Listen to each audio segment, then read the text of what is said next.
went into no-go condition, one after the other.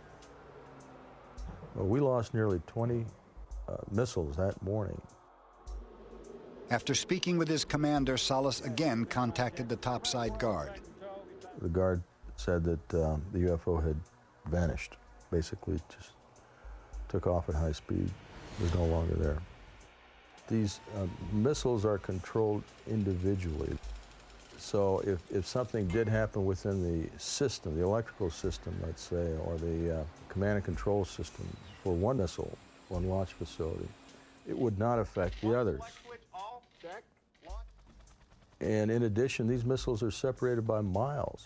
So all these things point to the fact that somehow this object was able to disable these missiles. Later that day, Salas was ordered to report to the Air Force Office of Special Investigations for debriefing by 2 OSI officers. And so after we gave him our little debrief, the first thing the OSI guy did is stand up and said, "You need to sign these documents not to disclose any of this to anyone ever." And we signed, and basically that was it. Neither one of them asked too many more questions, and we were escorted out. Several recently declassified documents support Salas's claims of UFO sightings near Malmstrom. This preliminary report, dated the 24th of March, 1967, states that between the hours of 2100 and 0400 Mountain Standard Time, numerous reports were received by Malmstrom Air Force Base agencies of UFO sightings in the Great Falls, Montana area.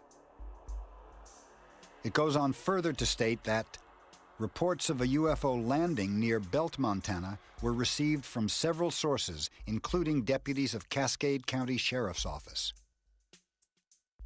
Another formally classified secret Air Force telex states that the fact that no apparent reason for the loss of 10 missiles can be readily identified is cause for grave concern to this headquarters. In 1993, after Lieutenant Colonel Salas had retired from the Air Force, he tried to gain access to official Air Force records of the incident. In a letter from the Department of the Air Force, he was informed that no UFO report affected national security, making reference to an attached Air Force fact sheet which states, "No UFO reported, investigated, and evaluated by the Air Force has ever given any indication of threat to our national security." If 20 nuclear missiles going down at the same time, UFOs are sighted, nearly 20, is not a national security incident, then I don't know what is. If unidentified flying objects are capable of disabling our most powerful weapon systems, then understandably the military would not want to reveal any information exposing its vulnerability. This is confirmed in a letter from the Department of the U.S. Air Force which states, "As regards this subject matter, mere existence or non-existence is currently and properly classified per executive order and exempt from mandatory disclosure under the Freedom of Information Act because it would reveal defense capability or lack thereof." This letter was a response to an inquiry made by electronic system technician Lee Graham. At the time, Mr. Graham worked at Aerojet, a prime contractor to the U.S. Air Force in developing DSP satellites. He asked the Foreign Technology Division if the satellite system he worked on could and had detected UFOs. Perhaps we need some outside universal threat to make... On 5 separate occasions, Ronald Reagan made references to an outside alien threat and the unifying effect it would have on us all. One such reference was made in September of 1987 while addressing the United Nations.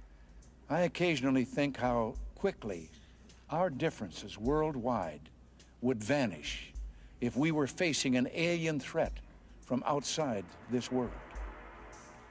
And yet, I ask you, is not an alien force already among us? What could be more alien to the universal aspirations of our peoples than war and the threat of war?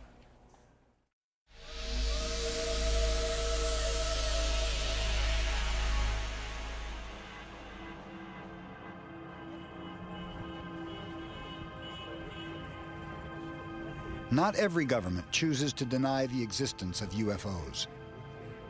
Since the fall of communism in 1989, information surrounding the subject has become much more accessible in Russia.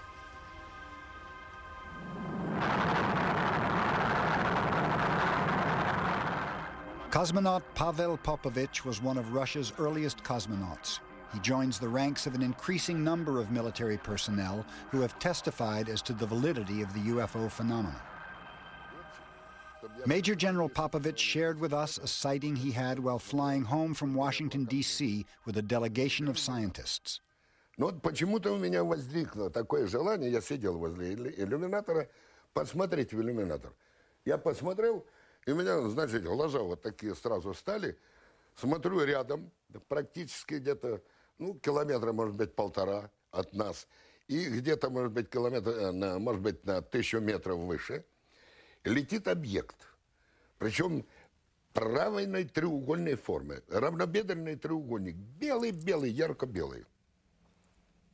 Ну, я летчик-истребитель, я знаю многие типы летательных аппаратов, но это ни на что не похоже. The pilots contacted ground control. Ground control did not detect anything on radar, even though the object could be seen by all occupants of the plane.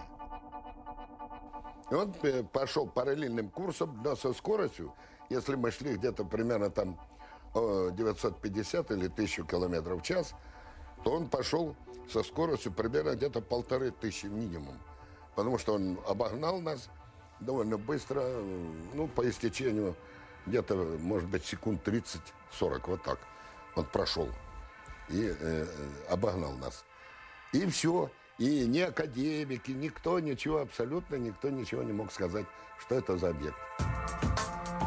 Now we're going to meet the head of Special Intelligence Section of the Center for Space Communication of Russia, Major General Vasily Alexeyev.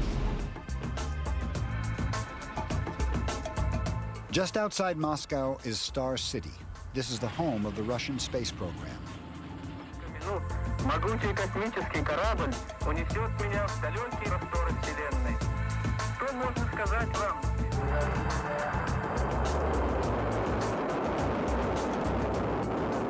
During the space race of the late 50s and early 60s, the Russians also experienced numerous sightings of UFOs.